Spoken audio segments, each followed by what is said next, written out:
एक बार एक जवान आदमी की पत्नी बहुत ज्यादा बीमार पड़ गई। एक दिन जब उसे लगा कि वो और अधिक दिनों तक जिंदा नहीं रह पाएगी, उसने अपने पति से कहा, मैं तुम्हें बहुत प्यार करती हूँ, मैं तुम्हें छोड़कर नहीं जाना चाहती, लेकिन मुझे जाना होगा। पर मैं चाहती हूँ कि तुम मेरे साथ धोखा ना करो, इसलिए तुम्हें मेरी अंतिम इच्छा माननी पड़ेगी। तुम मुझे वचन दो कि मेरे मरने के बाद तुम किसी दूसरी औरत से शादी नहीं करोगे। अगर तुमने ऐसा किया तो मैं तुम्हें मरने के बाद प्रेत आत्मा बनकर परेशान करूंगी। पति भी अपनी पत्नी के जाने से बहुत ज्यादा भावुक था, इसलिए उसने यह वचन दे दिया। इसके कुछ दिनों बाद पत्नी इस दुनिया से चल बसी।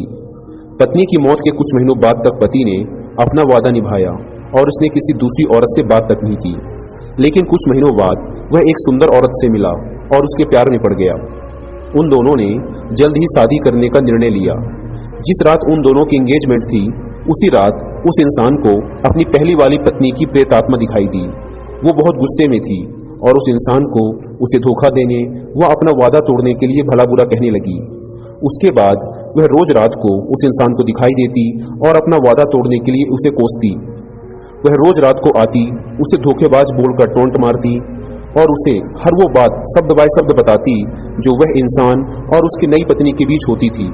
इसके अलावा वो उसे उन सारी चीजों के बारे में भी बता देती जो वो पूरे दिन करता था। इस घटना ने उस इंसान को इतना परेशान कर दिया कि वह रातों को ठीक से सो नहीं पा रहा था। तभी उसे उसके एक मित्र ने बताया कि यहाँ पास के ही एक नगर में गौतम बुद्ध ठहरे हुए हैं, तुम उनके पास जाओ, वो तेरी समस्याओं का समाधान जरूर करेंगे। वह इंसान गौतम बुद्ध के पास गया और सारी घटना कह सुनाई। पूरी बात सुनने के बाद बुद्ध मुस्कुराए और बोले, बहुत चतुर है तुम्हारी पत्नी की प्रेतात्मा।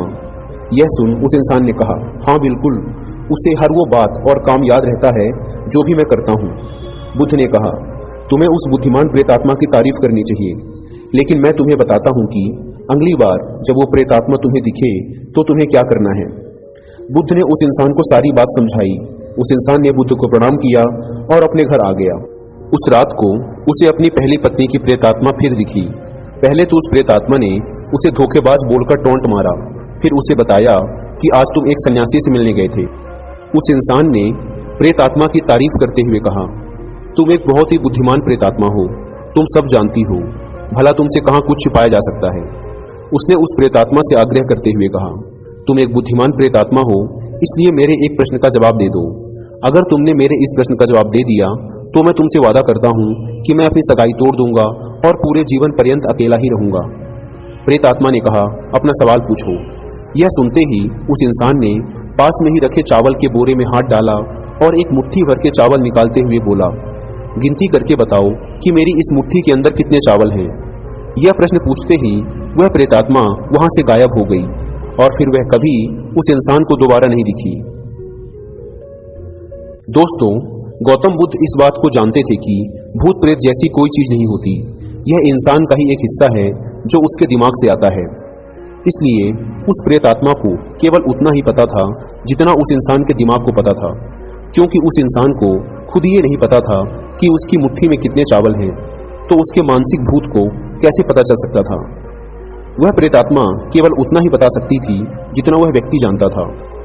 बुद्ध समझ गए थे कि उसकी पत्नी की प्रेतात्मा जैसी कोई चीज नहीं है, यह तो बस उसकी पत्नी को दिए गए वादे को तोड़ने का अपराध बोध था जो उसे अंदर से खाए जा रहा था। उसने अपनी पत्नी को दिए गए वादे को तोड़ने से पहले इतनी बार सोचा था कि उसके दिमाग ने उसकी पत्नी द्वारा कहे गए आखिरी शब्द कि अगर तुमने दूसरी शादी की तो मैं तुम्हें भूत बनकर परेशान करूंगी को सच मान लिया था और उसे वास्तविकता में व्यक्ति के सामने प्रकट कर रहा था। वह प्रेतात्मा उसकी यादों और उसके सपनों में इसलिए भी बार बार आ रही थी क्योंकि वह आदमी उससे प्रभावित था कि वह सब कुछ कैसे जानती है। वह मानने लगा था कि उस प्रेतात्मा के पास कोई शक्ति है, लेकिन जैसे ही वह उसके खिलाफ खड़ा हुआ, उसे चुनौती दी, वह प्रेतात्मा हमेशा के लिए गायब हो गई।